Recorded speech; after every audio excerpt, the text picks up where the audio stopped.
All right. Any questions so far about emergency management?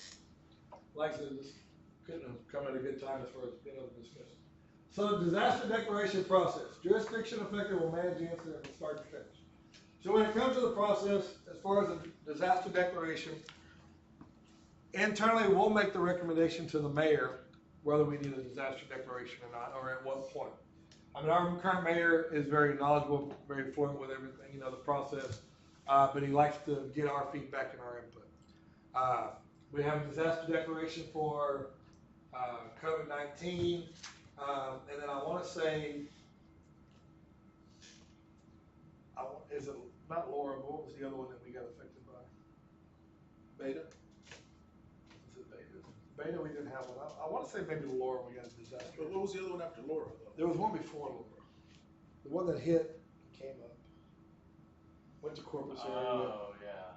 Not Marco, but it was at the same time as Marco. I can't remember. It was a bit something this year. That's good. But anyways, we've had 2 disaster declarations this year alone. And again, it's just good practice that when the state declares one or the county declares one, that we declare our own as well. But we provide the input to the mayor. The mayor is the one that makes the disaster declaration. And then once we have it signed by him, then we send that to the county and gets filed with the state as well. The thing is, what they always say is once you have a disaster declaration, the checkbook becomes open. So it just makes things a whole lot easier to get resources and get the items that you need once you have a disaster declaration. Regardless of the funding, even though it takes the funding out of, you still got to pay for a lot of stuff up front. Right. It's just the reimbursement side of things.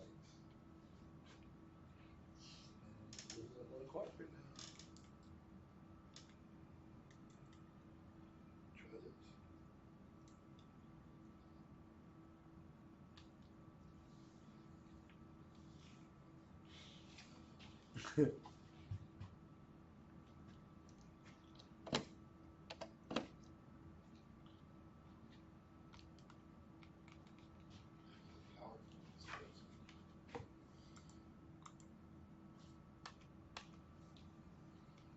we go.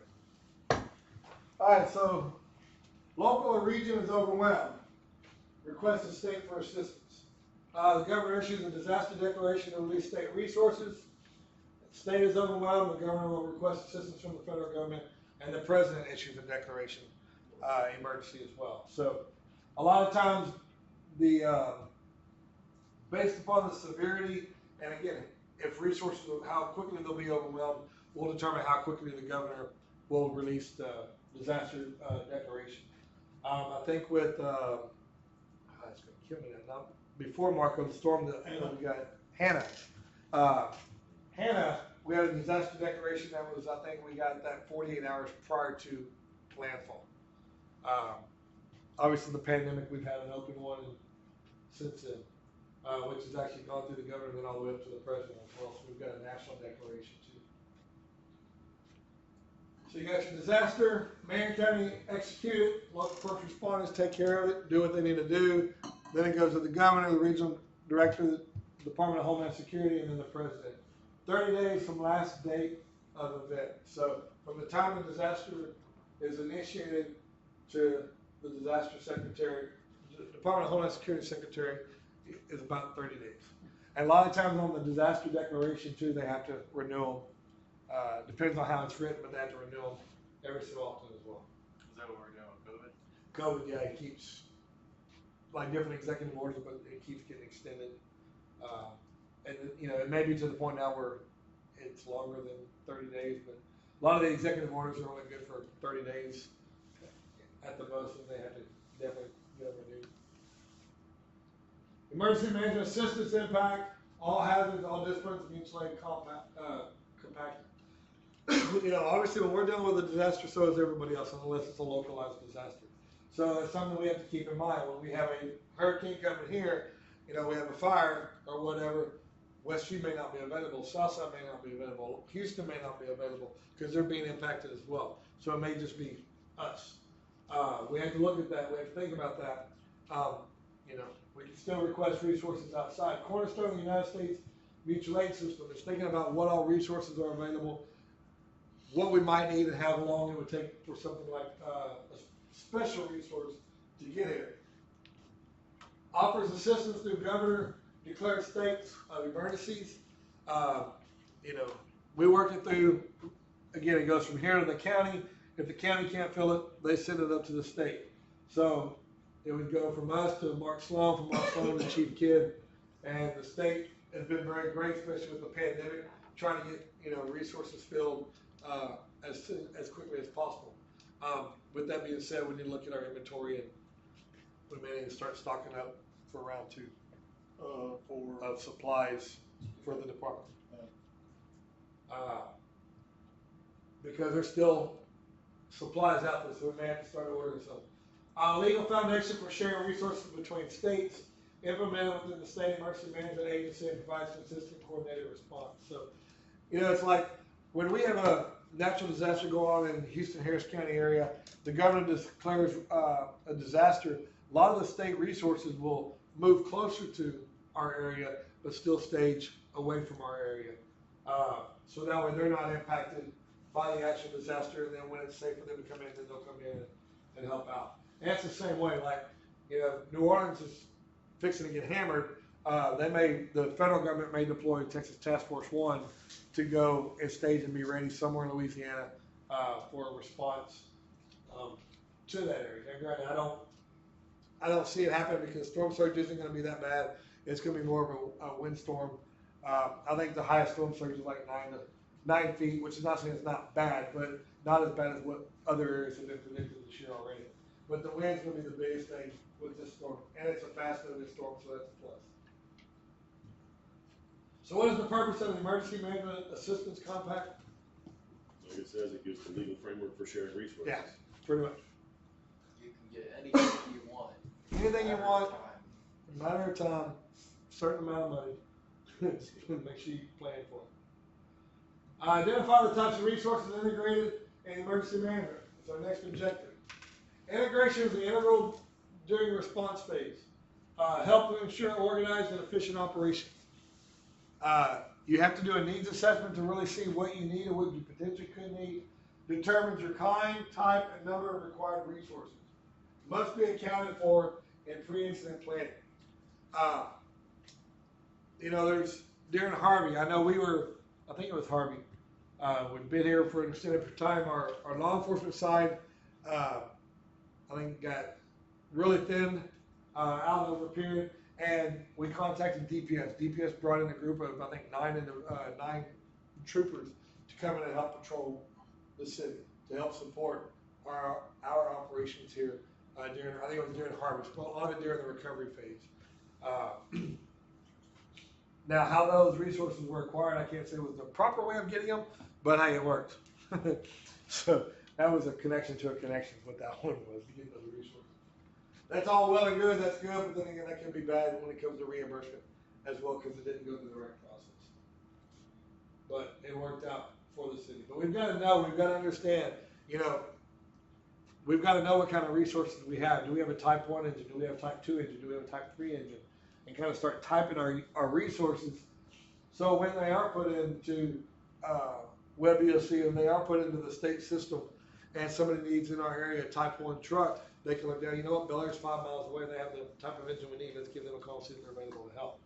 Or our boat, or our Swift Water team, or SRT team, or our honor guard, or anything of that nature. We can type all of them and have them ready to go in case they're needed. Convergence, sending people or supplies to the affected area without being requested. This is also called freelancing. Problematic because resources must be diverted to manage to the influx of personnel, equipment, supplies, and critical for resources to deploy in a structured way. Prime example, was it 3 years ago when we had all the wildfires in our area, 2 or 3, 4 years ago, the Bastrop fire? It's been longer than that. And then maybe it was 5, 6 years. It's been longer. Okay. Almost 8 months. Y'all remember the Bastrop fire, right? Yeah. No, you don't. Okay. More than 5 years ago. All right. Well, the Bastrop fire took place, and then there was the Upper Panhandle, Dallas-Fort Worth area wildland fire as well. Well, there was a department or a couple departments in that area that deployed themselves to the wildland fire up north, Texas. Went in, fought fire, did their thing, and returned back and then filed for reimbursement.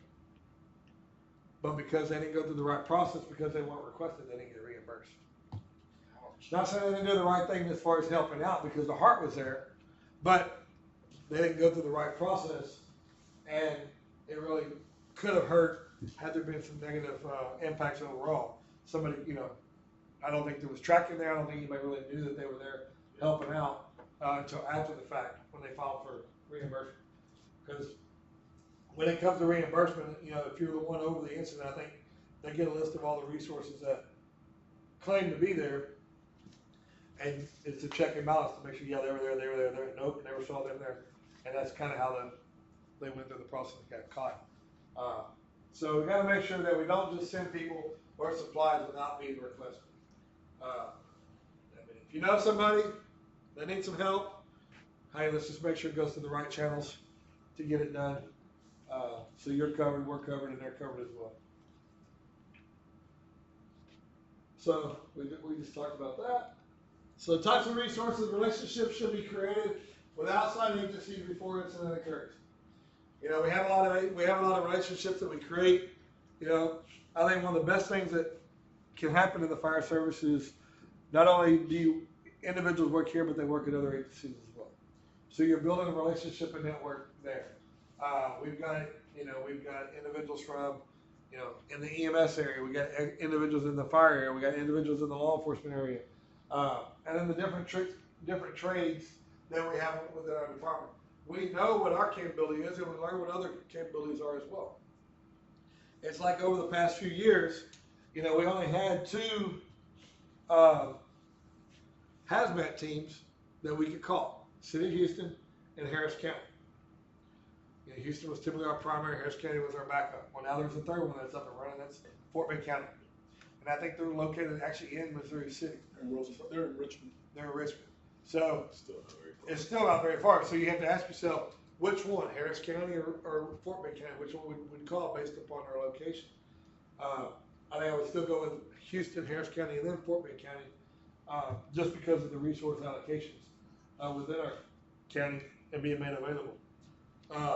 But that just provides us an additional option in case they're tied up. We got to make sure we understand the capabilities that are understood, not just within our district, but other agencies as well. And then proper request channels have to be followed.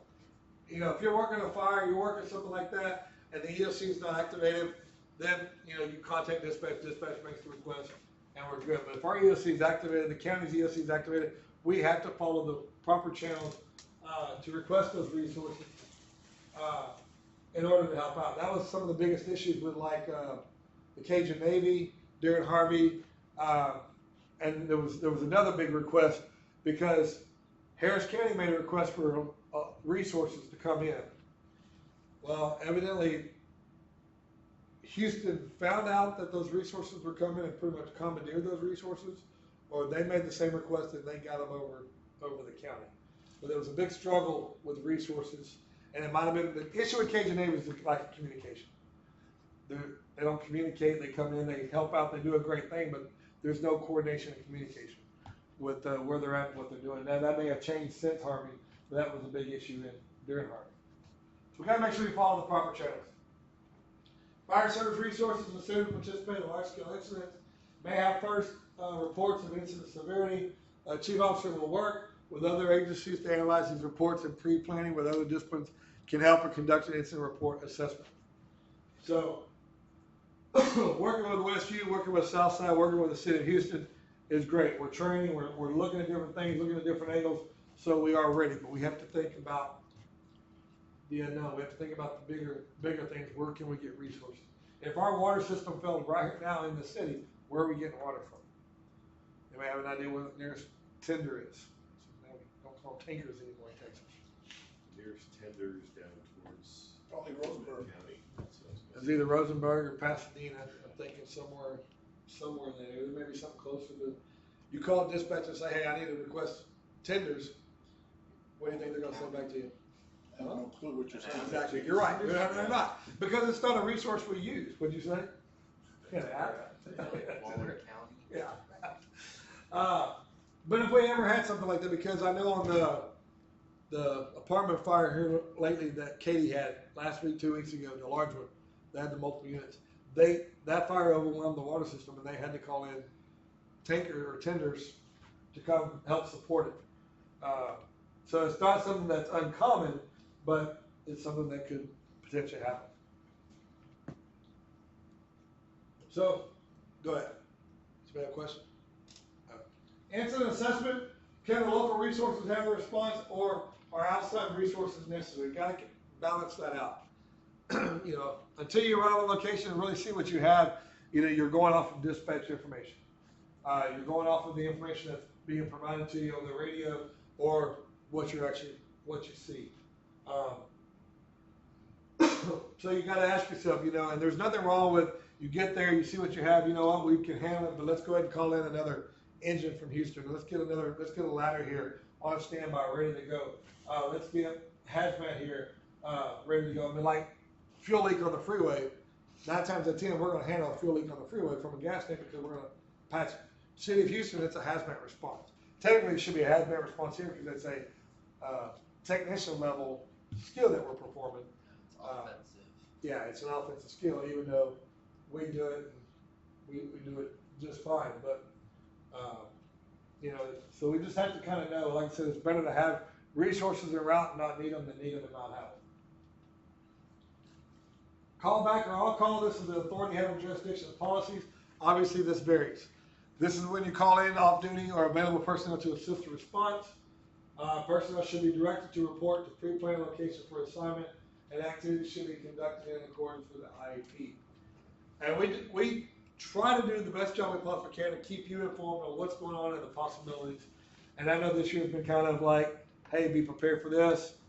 We may or may not call you in, and we're looking at a Monday. And I think that Monday turned out to be like Wednesday or something. But we try to keep you informed and try to let you know ahead of time. The luxury with the storm is we have a little bit of time that we can plan and prepare for it. If we have, as Phil just said, a 747 lawn dart hit in the middle of Bel Air, we may have to do an immediate callback for anybody and everybody that's available and get everybody in here that we can, which obviously is going to take time, but you've got to have a plan. How you report to the station, get everybody here, we'll check you in, and we'll get you set up and ready to go. But we've got to have the IEP, we've got to have a plan in place, we've got to have things to be able to move forward with that. Do we have a policy or SOG for roll call? I can't think of one. I'm trying to think myself. There isn't one. There's never been one. So what if somebody says no? I don't know. That's a good question. It's going in their annual evaluation. Well, So it'll be a pay raise You know anyway. what, They're not getting a pay raise this year anyway. But no, I mean, it's a good, because we've had that before. I'm surprised we don't have something if we don't, because we've had people refuse to come in to go work their other job before they come here. So I'm surprised nothing's really come out of that, but that's a good question though. Definitely something to look at. I did volunteer. I thought we had something. No, I know you didn't. Like in our initial paperwork we sign when we get hired, there's a clause in there that says you may be called or something like, I don't remember. Yeah. We have something somewhere, the question is, where is it we need to find it? Because I know we eliminated a lot of our stuff here because it was duplicates of what the city had, and we were trying to get everything reversed. We'll have ours, and then the city will have theirs. I mean, it's still ours, but yeah, I'll have to look. Just, I was just wondering. While you're in Jamaica, I'll let you say. I think Come there's on the road something trip. I was just trying to figure out if I have to come back. Right. But yeah, we need to look at that. So request additional resources, obviously should be requested through the proper channels, but you have to be as specific as possible, okay? And make sure that our communication center, if you're calling them without an EOC, understands what you're calling so they can relay that information to the agency that they're requesting, calling to get the resource. Prime example, it happened, I don't know, I think it was on the north side or whatever, but a department called HFD for a box. They were on a structure fire, they requested a box from Houston. That information got relayed to Houston. Hey, we need a box that's on an address. Well, guess what showed up? An ambulance showed up at the structure fire, but they needed a box on assignment. So they weren't specific as to what they were needing, as far as the type of resources. Now I can tell you, if you call our dispatch center to call Houston and say, hey, I need a Type 3 engine, first of all, our dispatch center is not gonna understand what you're saying. They'll Hopefully- relay that though. They'll relay it. Hopefully Houston understands what you need, but if I'm a bad person, they're not gonna understand what you mean by Type 3 engine without making some phone calls. Just be as specific as possible to what you need. You know, specific type of truck, you know, if you need a foam unit from Houston, you know, hey, request a foam engine from the city of Houston, be specific to put the foam unit out there. If y'all know if Houston's foam units aren't available, what our secondary truck is? What foam trucks do they have for Houston? They have 2 different foam trucks. The ARF ones? Now, they're not ARP, they respond off with hazmat. Yeah. They're actual pumpers, but their primary objective is to carry a lot of foam to pump. So then you'd request like an ARF vehicle. Harris County has got a foam unit as well. So, just some things that, options. First request typically made to organizations with aid agreements. So, you know, a lot of times, you know, out of respect, we would call Westview first, call Southside first before we call outside agencies. But a lot of times if we're requesting resources, are already on location anyway. They're automatic. If the incident's large enough, neighboring organizations may be unable to provide assistance. Again, depending on what's going on, requests should be directed through the EOC if established. The EMAC will coordinate interactions among EOCs and prioritize resource distribution. And obviously, NIMS establishes the criteria for kinds and types of resources.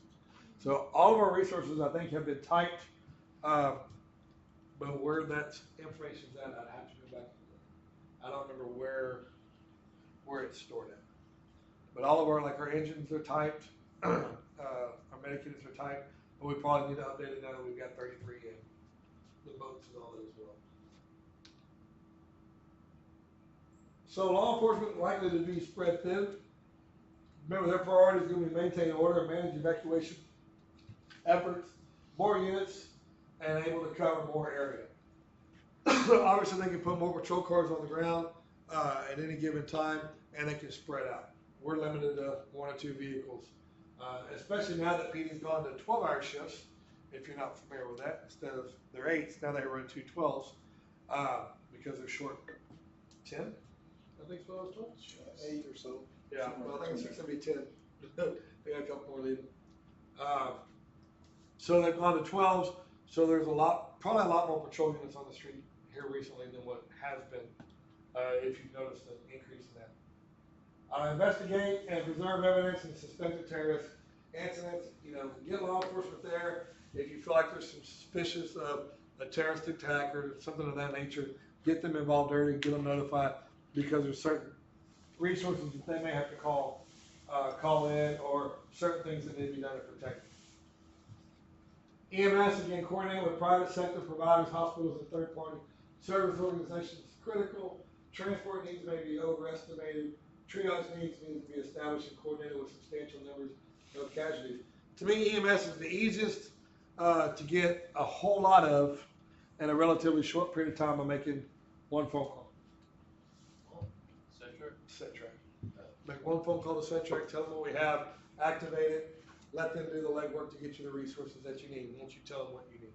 Versus our dispatch center trying to call all these agencies, they can make one phone call and get it set up. Public Works determine and control breaches to utility services, reopen roads, clear sewers and storm drains. Utility services often shut off, and activities should be closely coordinated. You know, there's a lot that Public Works can do, and they're very supportive of doing it. Even if it's after hours, if you need something from Public Works, they have on-call people that will come in to help support. You know, and we do the same thing. I mean, if we have down trees or whatever, a lot of times people may call us because of a down tree versus calling in Public Works to come in, because who knows where they're coming from. But if we can safely get out there and trim up the tree, or at least assess it to determine if we need Public Works, and, you know, open up the freeway, hey, we do it. If it's too big of a problem where we need like their special equipment, then we can notify them and have them come in. But they've got great crews down there to help out, and they're there to help you in any which way that we need them to. Community resources utilized in disaster, obviously large scale to address the affected area, establish shelters if needed, provide food. There's CERT teams that are available, that are trained. We had a CERT team in Bel Air, 10 plus years ago. I wouldn't know the level of training that they have, but we do have residents in Bel Air that are part of the Harris County CERT team, so that is a resource. And that's a community emergency response team, trained residents that can go out and do a search and rescue, can provide first aid, they can do some things to support the disaster. Capability should be determined, obviously before the incident, as far as the resources that are needed. Groups should be closely coordinated during an incident, and then resources may be overwhelmed during the initial stages of the incident. But the first 10 minutes of any incident is where you've really got to get control and establish priorities. I don't know, is there anybody upstairs? Engine crews here. Nobody's answered it yet. I'll look at the video monitor's still on. You're on vacation. He's in Jamaica right now. They might have went to the front door thing. His luggage is, he just hadn't made it there yet. Not that. But you call a lot of resources early on, they can very easily be overwhelmed. You know, Santa Fe, to me that's a prime example. You got an active shooter situation, you got multiple people that were shot, you've got an active situation, and they're calling for help. And if you remember Highway 3, I think it is on the, whatever the highway is. It's a big old parking lot full of patrol cars. Because a lot of patrol cars self-dispatch themselves to that location. Convergence. Yep. Big word. Word of the day, Carl. Good job. Here you go, Carl. You got a Cat 5 cable. Good job. But, you know, so that's why it can very easily be overwhelmed. I guarantee you, had the Bel Air High situation happened and would have been a true active shooter situation over here, bigger than what it actually was. I'm not going to say it wasn't an active shooter. Bigger than what it was, we very easily could have been in the same boat, in the same situation. But learning from Santa Fe, learning from the training that the crews have been through and all that stuff, we recognize that need early on, and we can establish those parameters as well. To keep from being overwhelmed. We can tell law enforcement, we can tell everybody, hey, block off the road, nobody gets in, this is where you stage it. Bottom line. You can set it all up. And to me, when we're staging, especially like law enforcement and all that, it's probably best to have a law enforcement officer at that staging location, keeping people out. Because I don't know how many law enforcement officers would stop if a fireman said, hey, you got to stop and stage right here. When they got a gun, you know, they're probably going to get by. We'll put Fig down there. Do what? Chief Moses here. Okay.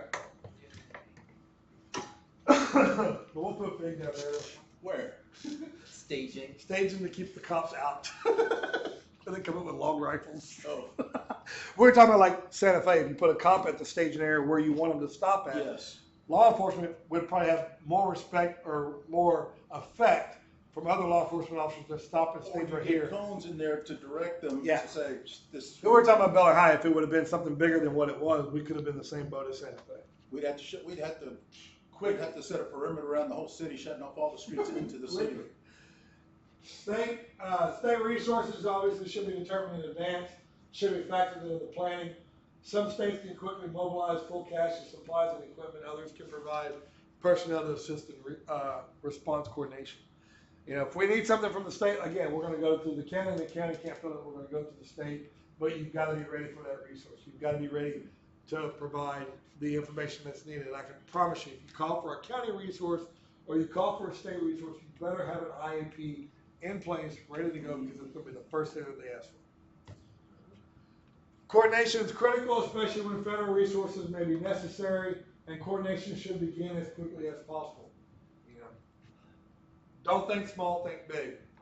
You know, if you need the resources, you know, work with the unified command, get law enforcement over there, get, you know, an EMS person over there, get people together, start thinking, start planning, and start activating. Again, different types of resources. You know, U.S. National Guard can be deployed to assist in an incident coordination and equipment provision. I know was it the National Guard that got deployed to Seattle for the situation going on there because of the. Yeah, but the mayor was like, no, because we Yeah. didn't call for it. Mayor didn't call for it, the president did, so it was you know, political battle going on there. But those are just an example, like with the governor having the Texas National Guard ready to go for election night, being deployed to different areas. Those are the types of resources that are ready to go when and where, wherever. You know, again, Louisiana is going to be impacted. They're going to lose a lot of power. What are you going to see traveling that I-10 in a couple days? Tomorrow. Power companies Oh, by the herds, Yeah. making that money. There ain't no telling. What's up, buddy? What's up? Not much. Good morning, Selma, good morning. Howard.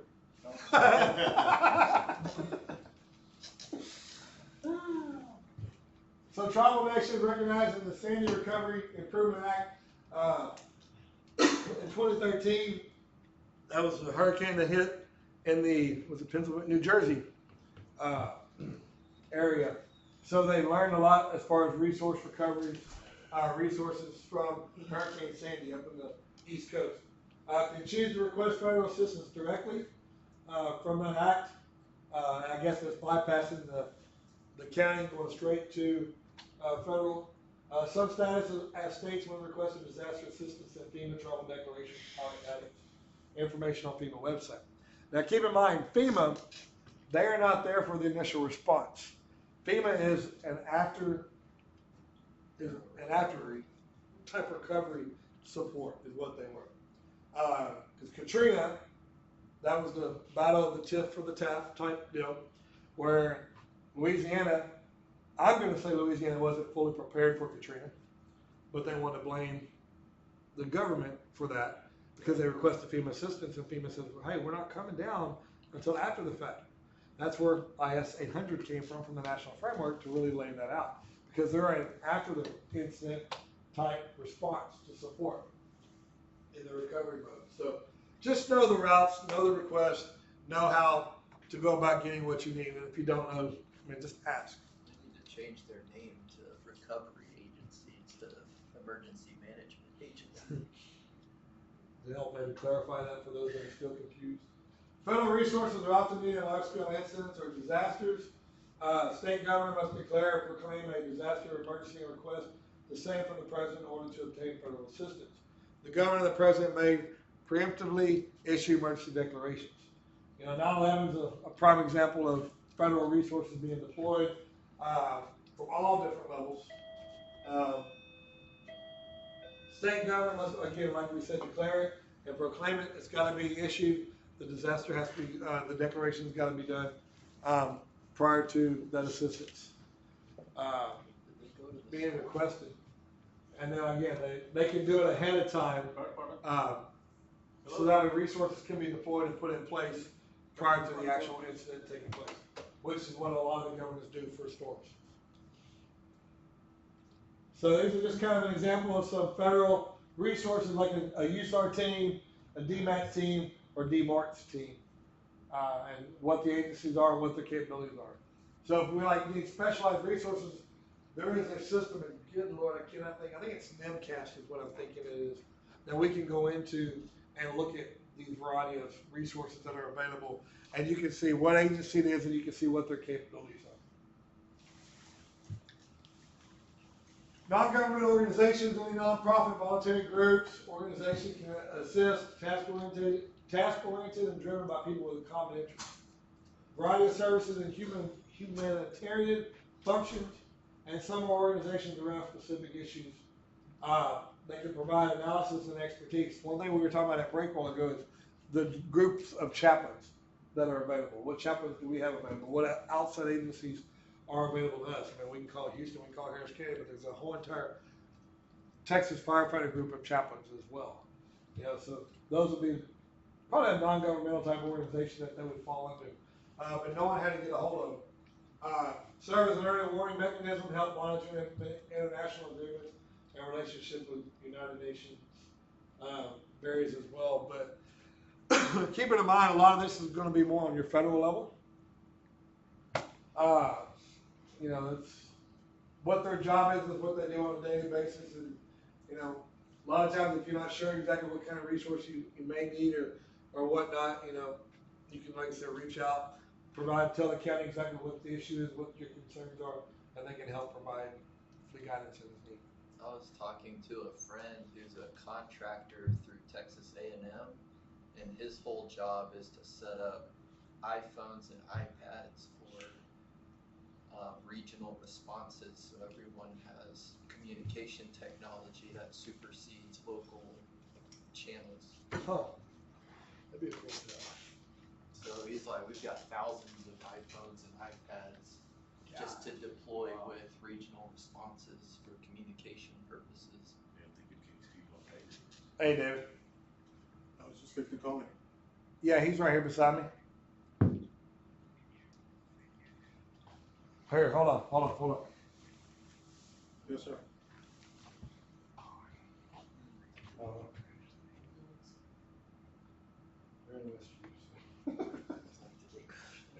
Trying to get, I'll text it to you. I guess All right. you could join. Do we need to get another unit over there?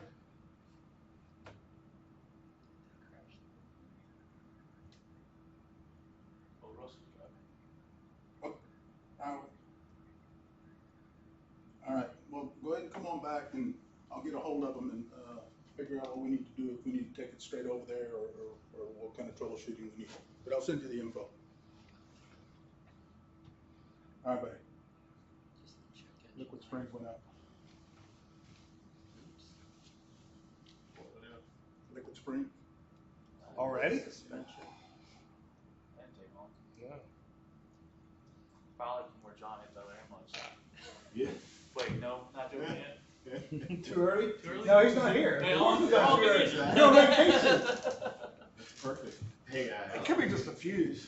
I would just tell him driving straight over there. I mean, it may just be a fuse. Hope so. Unless all the liquid from the springs is dripping out. I don't even know if that truck has like brick around on the side. Yeah, it does. I know it does, but Yeah, I it's- don't know where it is. yeah. Put it that way. So, Well, that sucks. All right, so what is the chief's officer responsibility with regard to resource planning? They have to otherwise he know, delegates it, it's all his job, and then he still has to oversee it.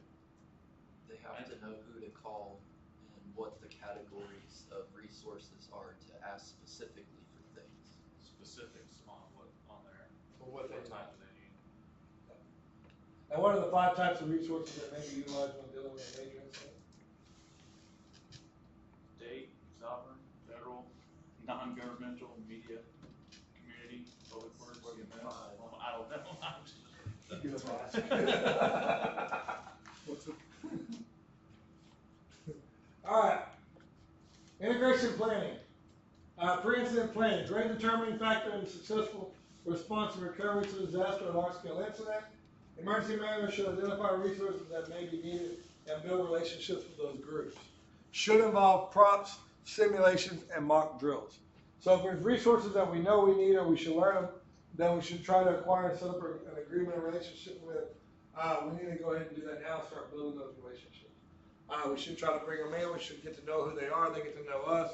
We should learn communication between the two, and we should do drills with them.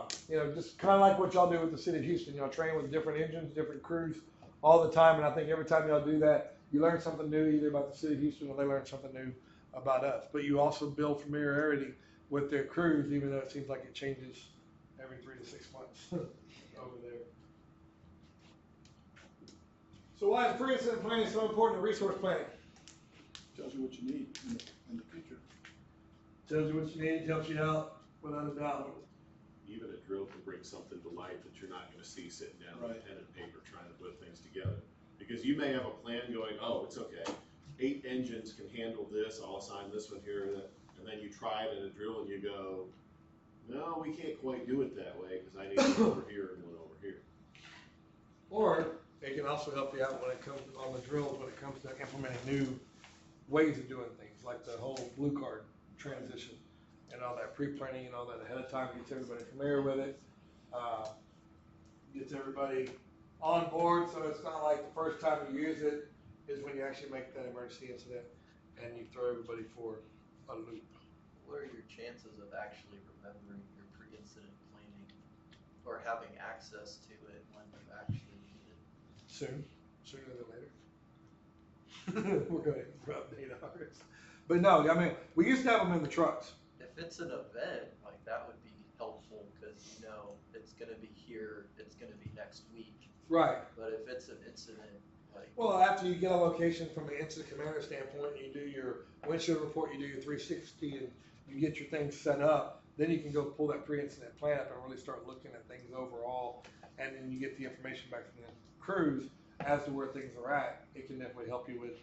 you know, if Staging you have plan. access to. Right, we used to on the trucks, we used to have them on the computer, we used to have books on Yeah, the trucks plural, with all the exactly. paper copies, and we got away from really both of them, and we've got to get back to. Are we talking about disasters, emergency planning here, or are we talking about fires? Because that's two different types of incident planning. It is. I mean, I'm talking about both. I mean, as far as like that goes, you know, pulling out the emergency plans and all that stuff.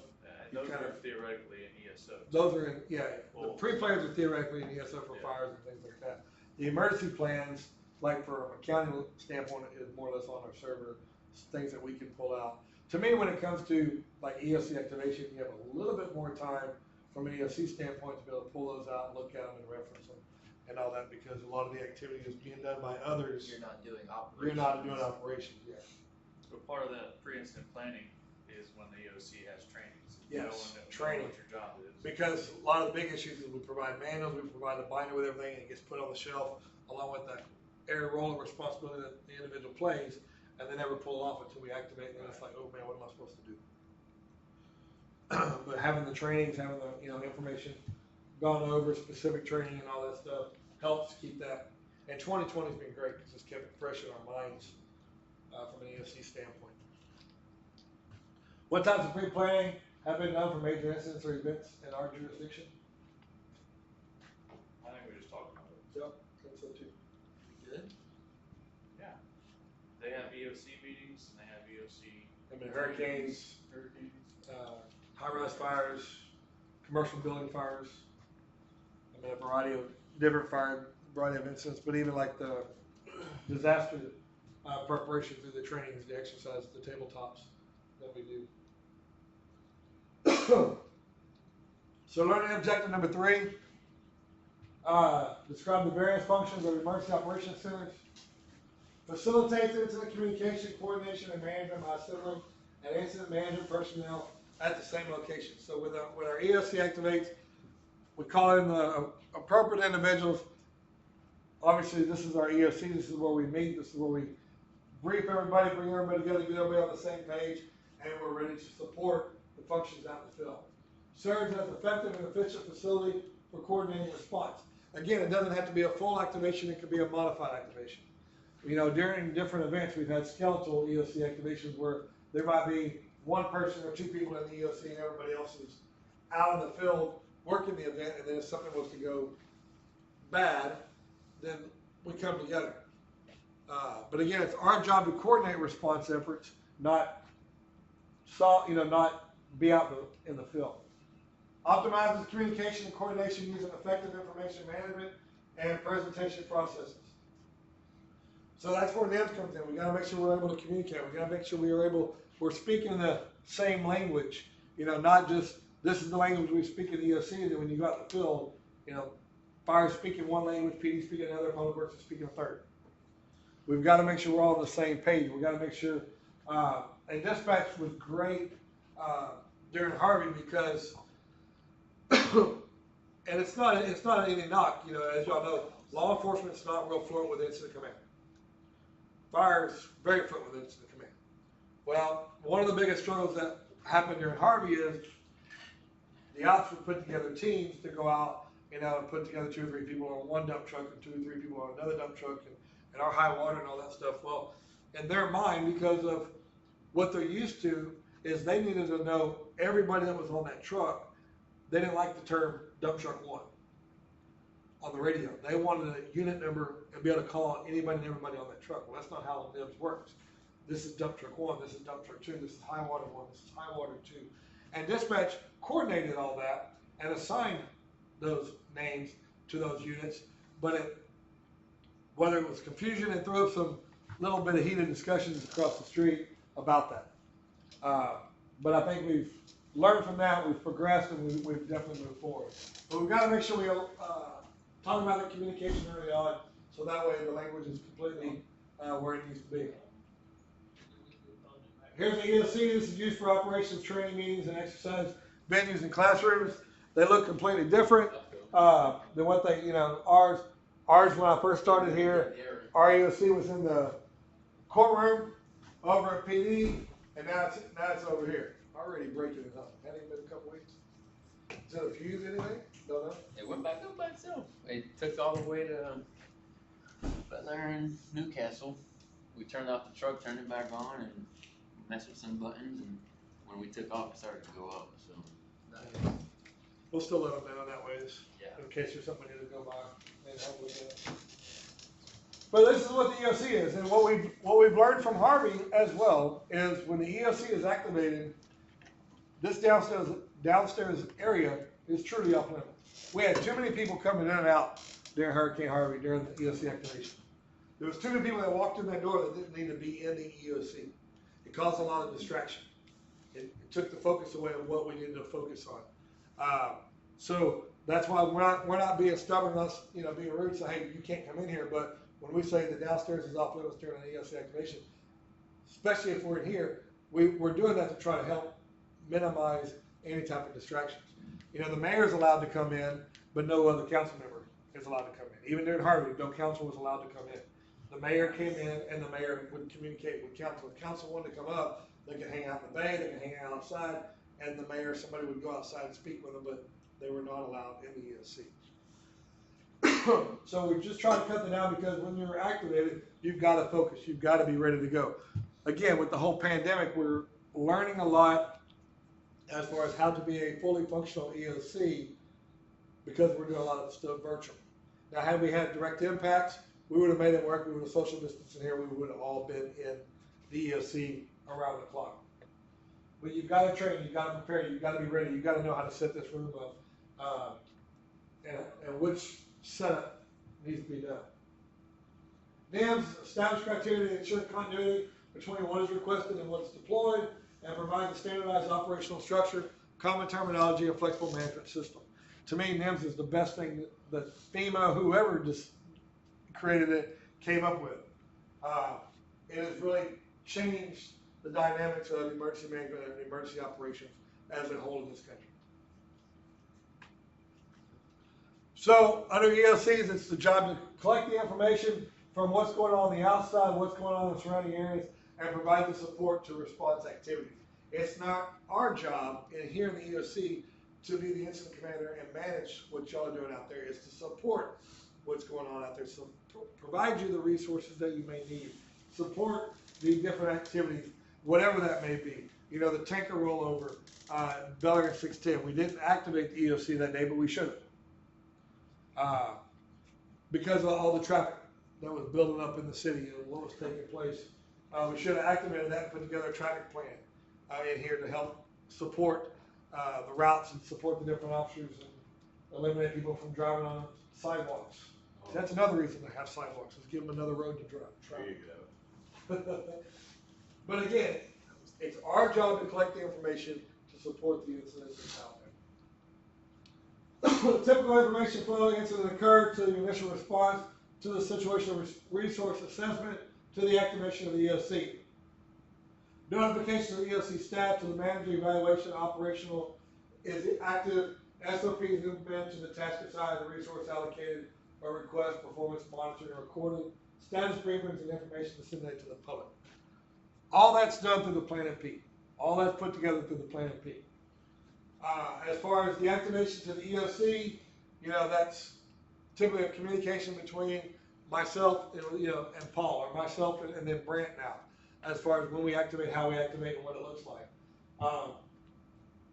So you gotta know and understand those roles ahead of time, where you need to be at, what role you have, and how to notify staff. We try to, again, when it comes to the possibility of activating, we try to get the information out to the team ahead of time.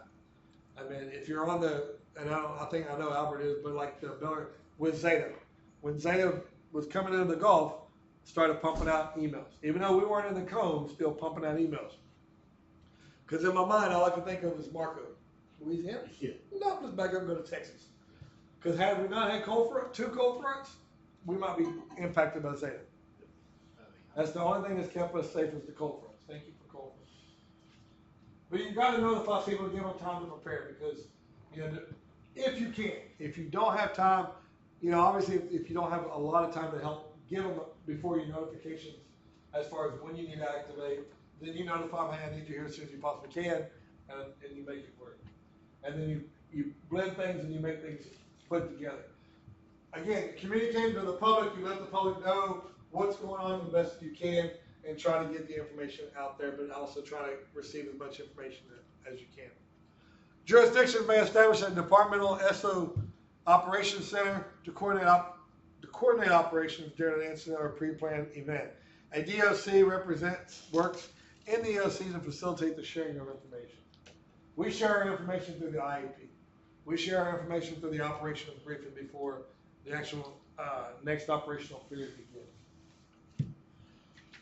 So we don't have our own internal department operations center. Again, EOCs facilitate communication and information sharing between organizations that may not occur in the field. We get the information out, we get it out to you, we get it out to everybody involved. We put our stuff on Web EOC, so we're communicating with the county. All of our IEPs, every operational period, go to the county. They go to the state, so the state knows and sees what we're doing. Depending upon the level of activation, it's updated on Web EOC. So, like during, was it beta? Beta, we were the only EOC in the Harris County or in the region based upon that was at a level 1 activation. Everybody else was either at a level 2 or level 3. And that's because we did a full callback and we had resources, you know, ready to go and ready to be deployed in the event they were needed. I ensure resources are acquired in the correct manner. Again, we can, by activating, we can request resources early before the event takes place, and we can have additional resources staged within our jurisdiction. Prevents duplication of effort. At the same time, again, we have everything set up, we have everything in place here, and we can support what's going on out in the field to really take some pressure off of the boots on the ground. Incident command can determine the situation, provide orders in a more efficient manner. We can tell them what's needed. We can, you know, not tell them. We can advise them what we have, what we need. They tell us what they need. We turn around, we order them, and we move forward with it. But then they can provide a more efficient manner because they're getting that information from you, getting that information from those that are out in the field, what you're seeing. The nice thing is now with drones and technology is we can tie in our drones over here and fly our drones during the day, and as an EOC crew, never seeing them beyond what you see outside on South Rise, we can truly get a good visual of what's going on in the city. And I can't remember which one we did, one of the floods. I think we had visual live footage of, it was the March. Yeah. The March we had live EOC footage of the drones and what they were seeing as they were seeing it. So, remember, when it comes to EOC operations, the chief officer may serve as either the IC or responsible for operations in the EOC. So, you can serve multiple roles. We try to keep it consistent. We assign people early on so you know in an event of evacuation what role you're going to play. But again, depends upon the time of year, depends on what staffing levels we have. Those may get monitored and changed. So some key areas to the EOC operations, staffing. Who got the squad 51? Female down in the bathroom. That's a Delta call. Yeah, that's all of them. You're on vacation. You're not on a truck, are you? No, well, I asked him if I could put in.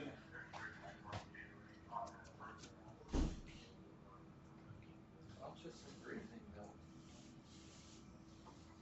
Out of work with conscious and breathing. All right, so EOC operations, some key areas. Remember, staffing. Staffing is definitely critical. Staffing is definitely crucial. You've got to make sure you have everybody. That's why we stress from an EOC standpoint that you have a backup. People go on vacation, people are not available when things happen. You've gotta have a backup in place. You've gotta have somebody that can fill that spot.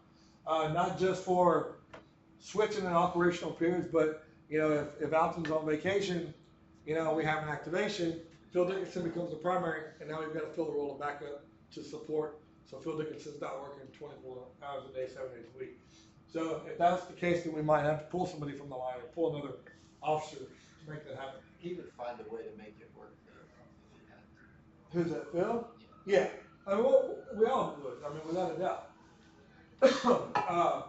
Facilities, knowing your facilities, when the building was designed, it was designed for all the functions that take place in here. The commander's office was designed for dispatch communications. My office was designed for a breakout room. Alton's was designed for a breakout room, and so was Harrison's office. It was all designed for breakout rooms. So office could go in one, logistics could go in another, you know, and so forth, the different branch directors. But now that PD's got a nice building, City Hall's, you know, brand new and all that stuff, we can stretch it out and utilize the different resources.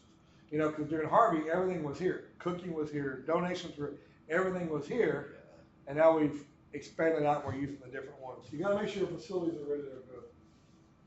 Obviously, equipment, making sure everybody's ready to rock and roll, just like we do when we know we got storms coming in, we know whether it be hurricane season or not.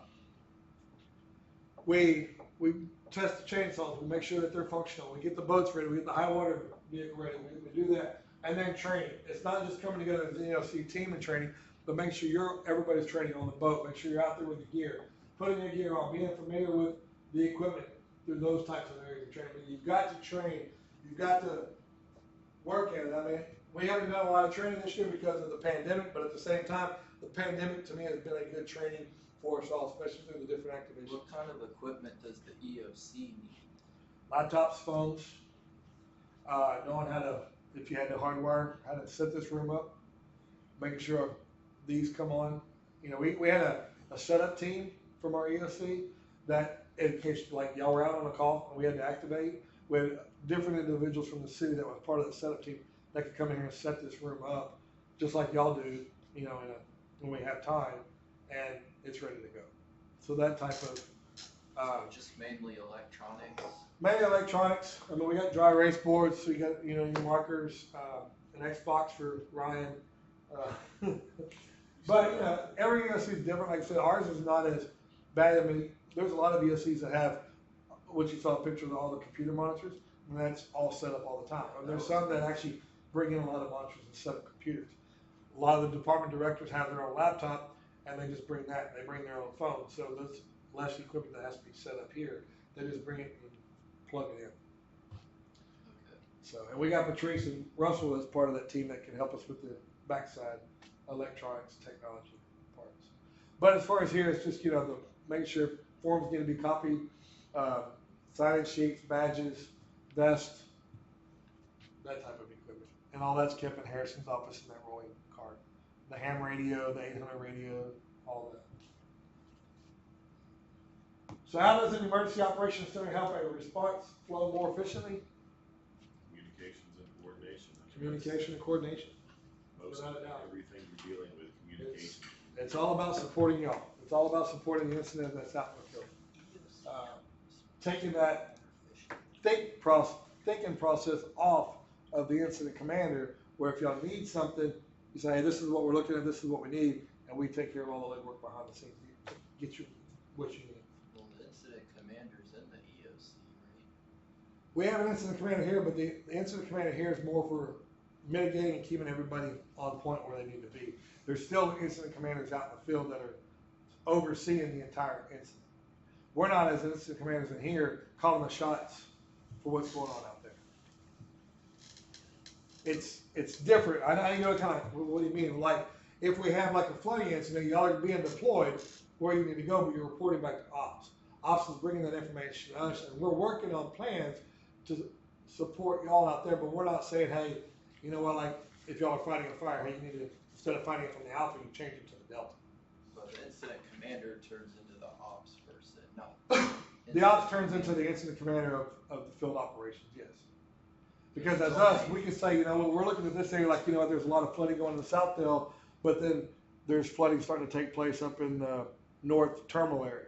Well, we may reallocate resources from Southdale because things seem like they're straight, flatlining some and reallocate them up here. And now our decisions made to focus up here. Yeah, there's only one incident commander, but there's many ops Yes. directors. Any questions over emergency management? Did you take us to the Jamaica early?